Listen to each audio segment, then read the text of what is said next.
जय हिंद। देखिए, ईरान पर अभी इजराइल और अमेरिका का जो हमला है, इस हमले के पीछे क्या कारण है और ईरान कैसे इतना तेजी से जवाब दे पा रहा है। और ईरान को ये लोग जो वेनेजुएला समझे थे वो वेनेजुएला नहीं निकला। और हमें ईरान, इजराइल और अमेरिका को बैलेंस बना के रखना बड़ा इंपॉर्टेंट हो जाता है, क्योंकि तीनों हमारे एलाइज हैं सब यहाँ पर। देखिए, ये सारा झगड़ा जो है ना, वो अमीर बनने का है कि हम कैसे अमीर हों।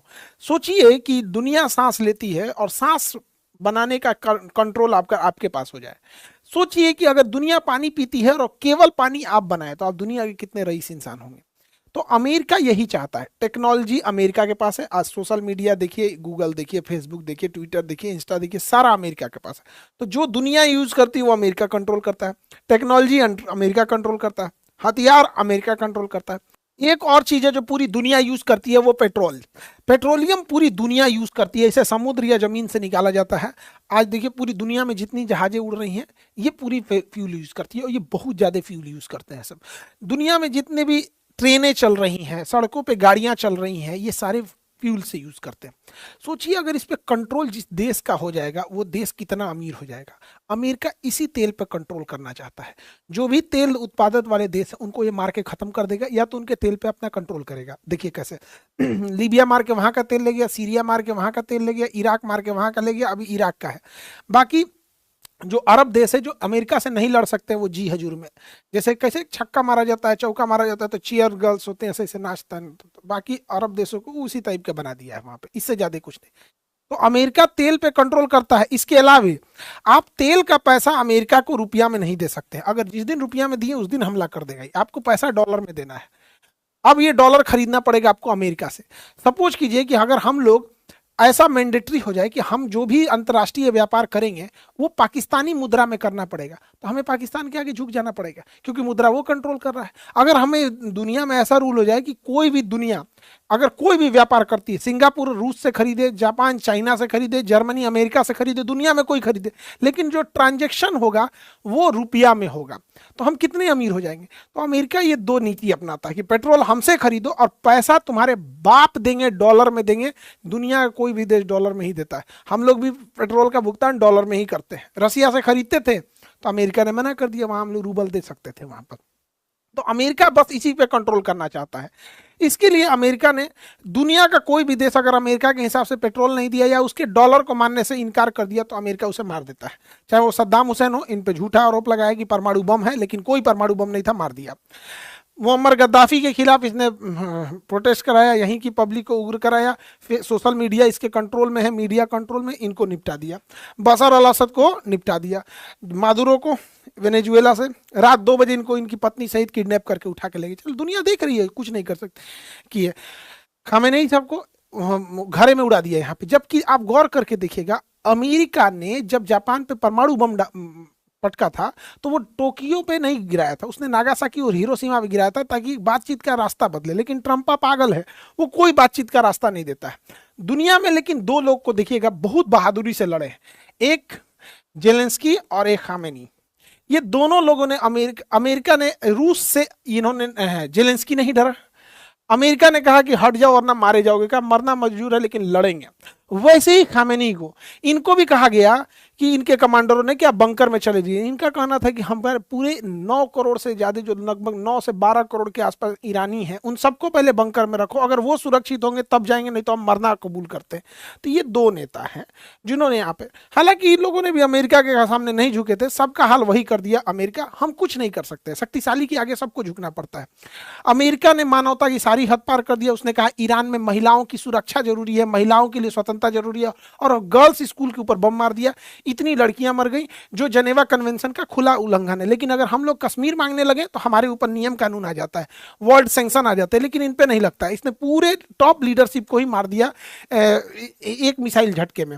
और सबसे टाइमिंग का गड़बड़ी क्या है, अगर ये हमला 2 महीना पहले होता, तो ईरान की जनता सड़कों पे थी अपने ही सरकार के खिलाफ, लेकिन ईरान ने उस समय विद्रोह को दबा दिया था। अभी क्या है कि रमजान का महीना है, और इस समय एक धार्मिक लीडर को मारना, जिनका भारत से बड़ा अच्छा संबंध है, नरेंद्र मोदी गए हुए थे, आप देखेंगे ये प्राइम मिनिस्टर है वहाँ की, ये ईरान की, इनका हेलीकॉप्टर दुर्घटना हो गया था क्योंकि हेलीकॉप्टर दूसरे देश का था, इनका नहीं था, और इनको अमेरिका ने मिसाइल से मार दिया। ईरान की एक परंपरा है, कोई भी देश जाता है वो प्रधानमंत्री से मिलता है, उनके जो सुप्रीम लीडर है उनसे नहीं मिलता है। ये सुप्रीम लीडर उन्हीं से मिलते हैं जिनसे देश का अच्छा संबंध होता है। हमारा ईरान से अच्छा संबंध है, हमारा अमेरिका से भी अच्छा संबंध है, इसराइल से भी है यहाँ पे। तो इनका हेलीकॉप्टर अपना नहीं था तो क्रैश कर गया। हालांकि हमारे प्रधानमंत्री को भी सब चीज़ों पर ध्यान देना पड़ेगा। हमारे यहाँ पे भी हेलीकॉप्टर और जहाज अमेरिका का ही, इसलिए ज्यादा हम अमेरिका से कड़बड़ कड़बड़ करेंगे ना, कुछ इधर उधर कर देगा वहां पे, इसलिए उसका कोई भरोसा नहीं। तो रमजान के महीने में खमैनी साहब की हत्या वही सही है जैसे क्रिसमस के टाइम पे कोई पोप की हत्या कर दे। तो एक धार्मिक जो होता है चीजों का वो एक अलग लेवल चला गया है। अब यहाँ पे ना दोनों लड़ रहे हैं सब। अब ईरान को दिख रहा है कि भाई इजराइल एंटीसेप्टर मिसाइलें रखा है, वहां पहुंचना थोड़ा मुश्किल है, अमेरिका पहुंचना और मुश्किल है। तो ईरान ने क्या किया, अगल बगल के जितने पड़ोसी देश थे जो अमेरिका और इजराइल का साथ देते थे उन पे अंधाधुन मारना चालू किया। दुबई जो कहते थे हबीबी कम टू दुबई, मारा दुबई एयरपोर्ट पे। भारत का एक ज्योतिषी दुबई एयरपोर्ट पे फंस गए थे अभी कि भाई ज्योतिष लोग फंस गए, ये तो अलग बात हो गया है। इन लोगों को तो सारी चीजें पहले से पता रहती है। लेकिन दुबई में एक चीज क्या अच्छा लगा, दुबई पे जब हमले हो रहे थे, उसके होटल्स वगैरह गिर रहे थे, तो दुबई के जो किंग हैं उन्होंने कहा कि कोई होटल वाला अपने मेहमान को निकालेगा नहीं और ना ही उनसे पैसे लेंगे, जो वो खाने पीने का ऑर्डर करे आप उन्हें खिलाइए। जब ये डिस्प्यूट खत्म हो जाएगा, युद्ध खत्म हो जाएगा, तो जितने मेहमानों का पैसा होगा उसको सरकार देगी। ये दुबई का था। इंडिया आते हैं। इंडिया में जब पहलगाम पर हमला हुआ था, ये बहन इनके सामने इनके हस्बैंड को गोली मार दिया गया, धर्म पूछ के मारा गया था। जब ये हमला हो रहा था तो लोग कश्मीर छोड़ के जाना चाह रहे थे। उस समय इंडिगो, एयर इंडिया, ये सब अपने टिकट को 10 गुना महंगा कर दिए। जो टिकट 5,000 का था वो 60,000 हो गया। अंतर देख रहे हैं दोनों देशों में। यहाँ पर गवर्नमेंट रेगुलेट नहीं कर रही है, वहां गवर्नमेंट रेगुलेट कर रही है। ईरान जो अपने पड़ोसी देश और इजराइल अमेरिका पे हमला कर रहा है, उसमें ईरान सबसे ज्यादा कॉस्ट इफेक्टिव खेल रहा है पैसे पर, क्योंकि ईरान जो मिसाइल मार रहा है वो महज 18 लाख की है। जो उसका ड्रोन है, कामाकाजी ड्रोन, शाहीद ड्रोन, वो केवल 18 लाख का है और वो धड़ाधड़ बन जाता है। दिन में 10 बना देते हैं वो लोग। तो शाहीद ड्रोन बनाना आसान है और फटाफट बन जाता है। यहाँ पे 1 महीने में ये लोग 1000 ड्रोन बना देते हैं। जबकि उसे काउंटर करने के लिए जो मिसाइल अमेरिका छोड़ रहा है, काउंटर मिसाइल, पैट्रियट मिसाइल या थर्ड मिसाइल, वो 36 करोड़ की है। और इसके अलावे अमेरिका के पास इस मिसाइलों की बहुत भारी कमी है, क्योंकि ये मिसाइलें साल में 600 से 800 मिसाइल ही बना सकते हैं। ये साल में जितनी मिसाइल बनाएंगे वो महीने में उतना ड्रोन बना देगा। इनका 36 करोड़ जा रहा है, उसका 18 लाख जा रहा है। इसके अलावे अमेरिका के ज्यादातर एयर डिफेंस गजा की लड़ाई में इजराइल को बचाने में खर्च हो गए।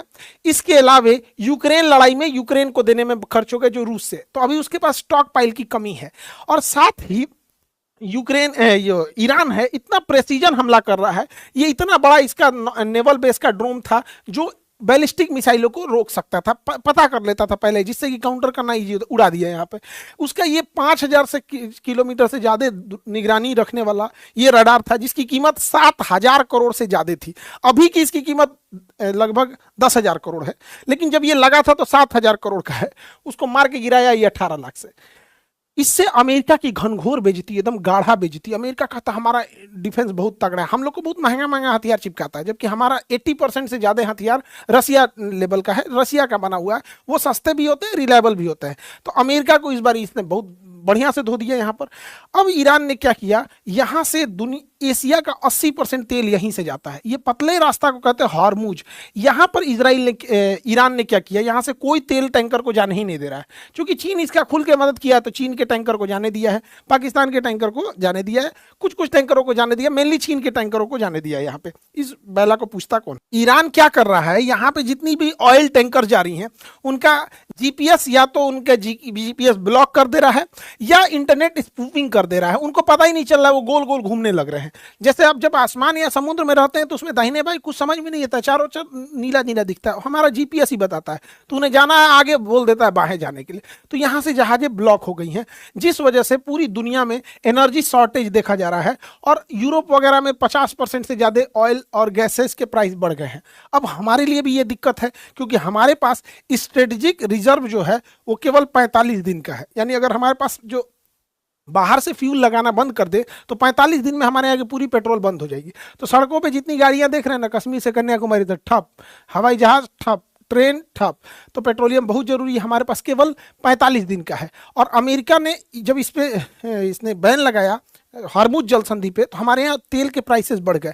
अब यहाँ अमेरिका ने भारत को बड़ा बेइज्जती वाला शब्द बोल दिया। अमेरिका का एक 2 कौड़ी का आदमी है, ट्रेजरी सेक्रेटरी,